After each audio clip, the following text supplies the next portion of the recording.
Congratulations! You are thinking about investing in the stock market.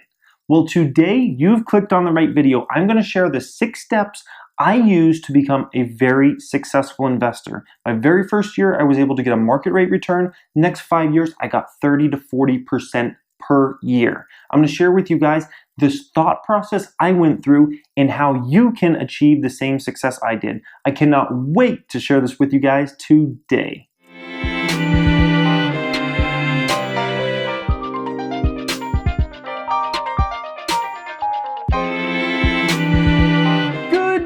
Ladies and gentlemen, welcome to the Financial Education Channel. I am Jeremy, and today I am here to help beginners in the stock market. It is such an exciting time being a beginner in the stock market because you are learning so much. And today I'm going to cover in this video all the beginner steps that you need to take in the 6-step process that I took to get me to where I have gotten as an investor. I'm going to share all that with you guys today. So, the first 3 steps of the whole program, just jumping right into it, the first 3 steps, they're all soul-searching type steps. The number 1 step, before you do anything, you need to ask yourself, can you lose money? Do you feel comfortable if you lose money? That doesn't mean you like it, but are you the type of person that can withstand a loss if you take one? Some people cannot stand if they lost $10, never mind $1,000 or $10,000 on a stock that maybe went down after they made an investment in it. So you need to ask yourself, do you have the type of personality, do you have the type of control over yourself that you won't have so many negative thoughts come in your head? The stock market can be a scary place at times. People have done suicide because they've lost money and those kinds of things. You want to make sure before you ever get into this that you are well aware of the risks. You could lose everything. That's not very realistic of losing everything, but you got to be aware that that can happen. So before you go any further at all, are you the type of person that can lose money and say, oh, you know what, that's going to get back to me, that's going to come back to me this way? If you are, then let's go on to step number 2. Step number 2 is, are you willing to put in the work? Can you put in the work? Are you willing to put in the work doing research on companies, looking for new investment ideas, searching through all the financials that I'm going to tell you all about in a few minutes here? Are you willing to actually do that? If you think you're just going to magically just throw some money at some stocks and not put any work into it, and make money, and make a good amount of money, you're sorely mistaken. Maybe you could get lucky once or twice doing that. That's not going to work. If you're doing that, you might as well just go down to the local casino and gamble your money, because that's what you're doing at that point in time. You have to be willing to put in the work. Put in the work. Read through company filings, research, Google things about that company, see what new products or services are coming out with. You've got to be willing to put in the work. If you're not, and you're not interested in all of that, those kinds of things, you're never going to get a good rate of return, and you're probably going to lose money. So keep that in mind. Step number 3, you need to go ahead and figure out what kind of investor you're going to be. There's many different kinds. There's a super long-term type investor, which would be considered maybe like the Warren Buffett type investor, where you plan to hold a stock for 10 plus years, if not for your entire life. You buy into that stock and you hold it forever nearly. There could be a long-term investor, which is someone that's maybe looking, I'm going to hold this stock for, let's say, a year to 5 years. I'm looking from 1 to 5 years out. That's how long I plan to hold this stock.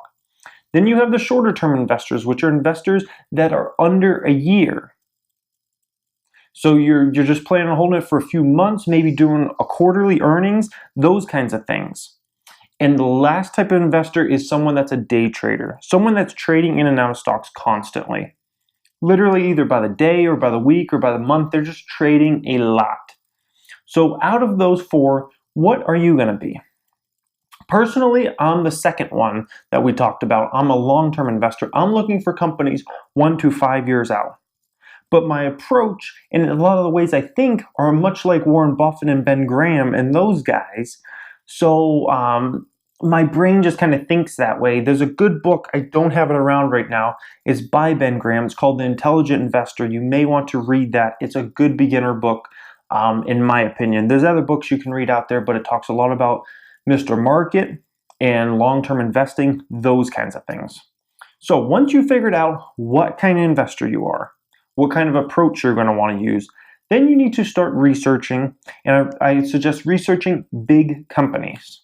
So pull up a company like Apple. They're the biggest company in the world. Go onto Yahoo Finance, figure out what Apple's ticker symbol is, and go ahead and type that in and look at the profile part, how they describe the company. Look at what the PE ratio is. You want to try to find a PE ratio that's under 17, unless a company's got super good growth. If they have super good growth, then maybe you go up on that PE, but overall around a 17 or lower. Then you want to look at the income statement. There's an income statement tab. They're going to show you the last 3 years of revenue and of profits at the bottom. You want to look at the track record as far as where's revenue been going. Then you want to look at the gross profit. Where's gross profit been going? Hopefully both those are going up and up. Hopefully there's more and more revenue each year. Hopefully there's more profits each year. You want to look at those kinds of things. You want to look at the balance sheet.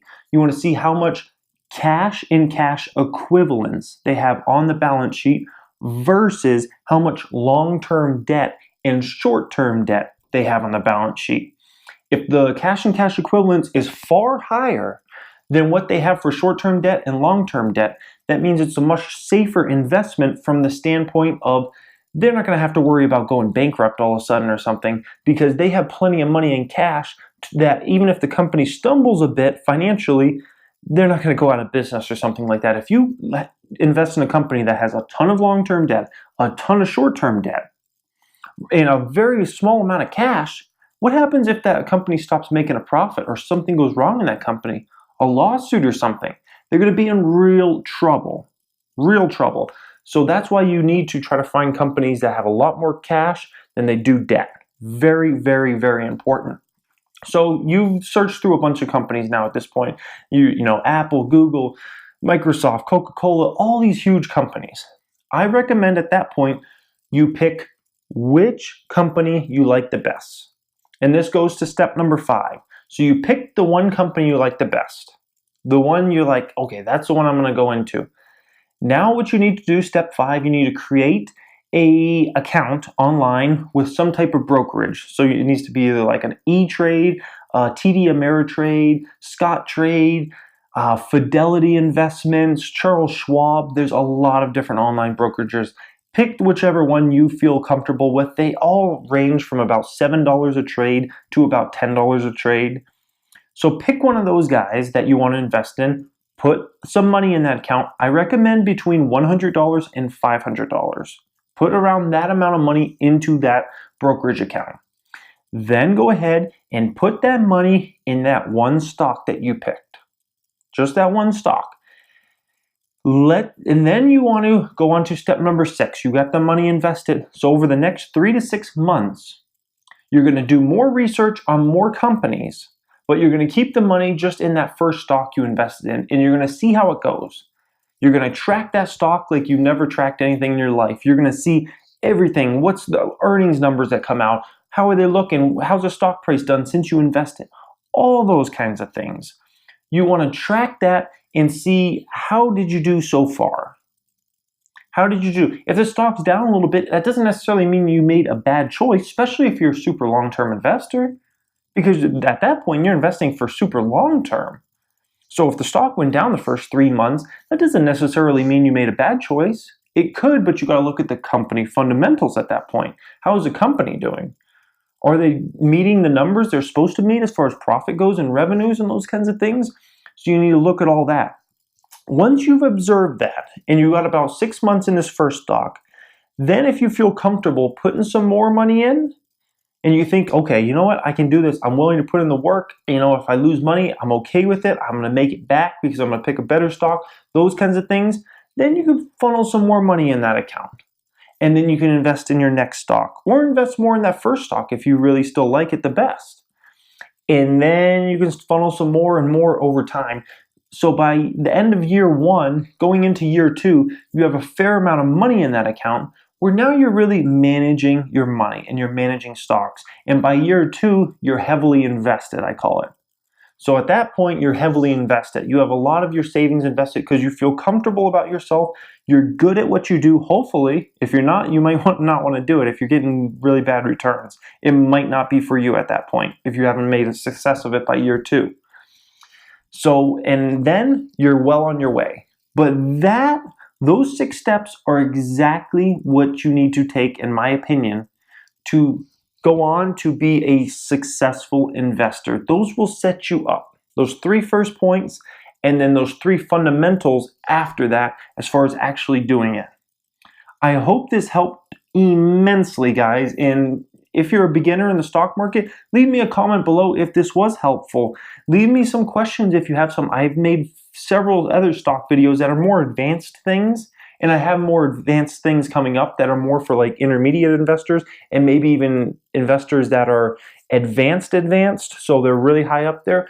I have a lot of those videos coming. I've done some. I can direct you to more videos on my channel or other people's channel that I really recommend. So thank you so much for watching, guys. If you haven't subscribed, you may want to. I talk a ton about stock market, investing, those kinds of things. I talk about personal finance. I also talk about entrepreneurship. I'm a young business owner. I give a lot of tips to other young business owners in my videos.